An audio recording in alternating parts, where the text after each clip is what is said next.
since yesterday we were talking too much, I propose to start working today, but nonetheless to take it a little bit simpler, a couple of movie analysis, and then moving a little bit towards ideological mechanisms.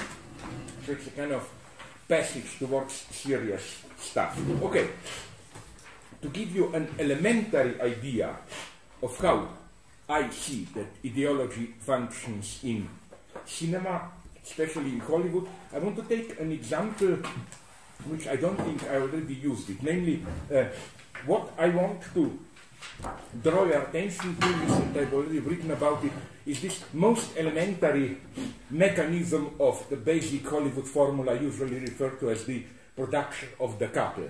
That is to say, how, to put it in simplistic terms, even if that the story is, in order to understand properly the story, and we do it, even if we are not aware of it, the story had to be read at two levels.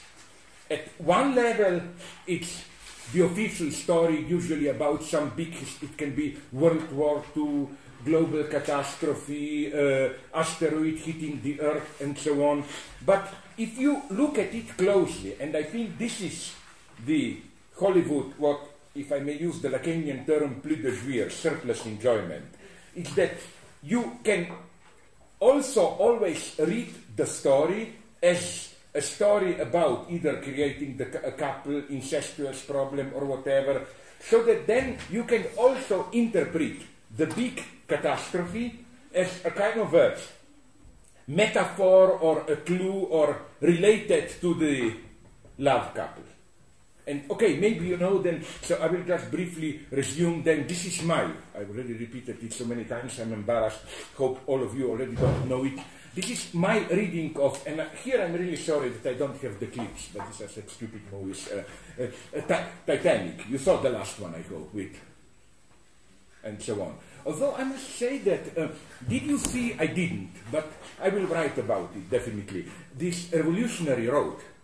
I mean, and my association was because it's the same two actors, Leonardo DiCaprio, Kate Winslet, no? And I think this is a rather interesting movie, it's not bad.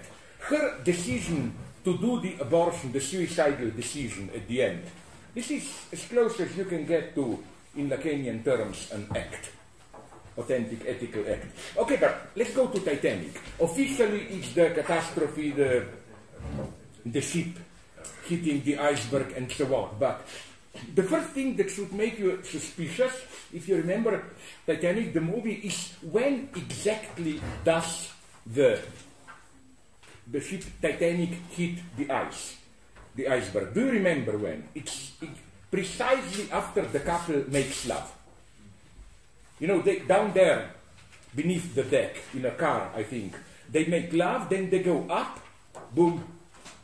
So, okay, this would be the most primitive reading, that the movie plays on our, although we pretend to be liberals, permissive, we still have in our conscience implicit guilt feelings, and two standard prohibitions were violated. A, an illegitimate affair, extramarital sex, and B, social barrier, upper class girl, lower class guy. So, then the idea would be to read this as a kind of a punishment, symbolic whatever punishment, for a transgression. But then you should look at it closely, more close, and you discover another thing. Look at even more precisely at the moment when iceberg hits, when the ship rather hits the iceberg. It's not just after they made love.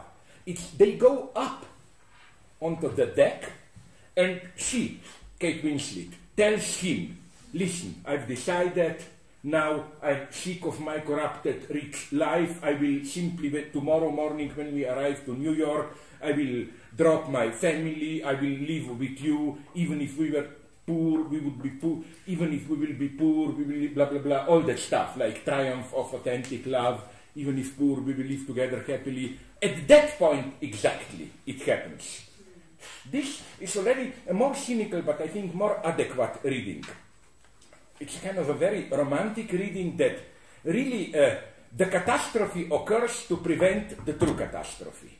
The true catastrophe would have been, of course, the two of them landing in New York and doing you can imagine how a week or two after, you know, so it's as if the catastrophe occurs to save the idea of true love.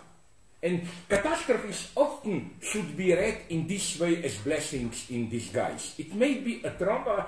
For example, if some of you are naive leftists, to shock you, I think that the Soviet invasion, or rather Warsaw Pact, you remember in 1968 to crush the so-called Prague Spring in August 1968. And I can tell you, I was there. By pure surprise, I arrived to Prague on the 20th or 21st of August. And then I awakened in a student hostel. I was 21, and I thought I heard some shooting. I wasn't sure. I went on sleep. Okay, but I think it was the same type of catastrophe. Why? Because let's play a cynical game. What were really to happen without Soviet intervention? I don't think, and everybody agrees with me here, that there really was a chance of some authentic democratic socialism and so on. One of the two things would have happened. Either the demand for freedom would have gone further and further, and simply Czechoslovakia would have joined Western, it would have become what they are today, a kind of a normal Western democracy, or the party, liberal as it was under Dubček, would have to reign and establish some kind of control, and we would just have this ordinary rhythm in socialist countries. You allow a little bit of liberalization, then no. And I think that it's precisely the Soviet intervention, I claim, which kept the dream alive. Oh my God, what kind of possibility, and so on and so on. Often things function like that. That it's the catastrophe itself which keeps the dream alive. So, okay, that would be the second reading. But I think we should go even further. There is another scene which fascinated me so much. I noticed this detail already the first time when I saw the film, Titanic. And again, if you have it on DVD, if you don't believe it to me, check it. Remember when Leonardo DiCaprio is dying, freezing in water. He is in water, freezing, she is up on that piece of wood. Okay, and then what happens exactly? The first thing that you should be attentive to is that the conversation between the two of them is a very strange one. It doesn't sound as lovers' conversation. It sounds more as a kind of a priest advisor giving her, Kate Winslet, orders, advices, like be true to yourself, live a good life. This is how a priest is talking to you in a last conversation. Second thing, absolutely crucial. It's so shocking that the first time I couldn't even believe it, so I checked it repeatedly. When Kate Winslet notices that he is dead, she starts to shout, "I will never go, I will never let you go." While she's shouting this, she's pushing him away. So I think these clues are to be read in the following way, that beneath the love story, there is another story told here. It's the story, the first version of which is, as far as I can judge, Rudyard Kipling's Captain's Courageous. This, incidentally, very reactionary myth of an upper-class kid who gets kind of caught in some kind of sterile existence and needs a contact with lower classes to get in a vampire-like way to suck the blood of life energy, and then when you get revitalized you can drop the guy. And that's precisely, I think, what's the function of Leonardo DiCaprio at this level. Remember, she's a girl in a life crisis, desperate, confused, and what he does is he quite literally restores her ego image. You remember how he paints literally, and that's what remains in that safe. He paints the portrait and so on. Once he restores her, he can disappear. He's literally a vanishing mediator. It's not even a love card. So it's this very reactionary myth of upper class, when you get too sterile in your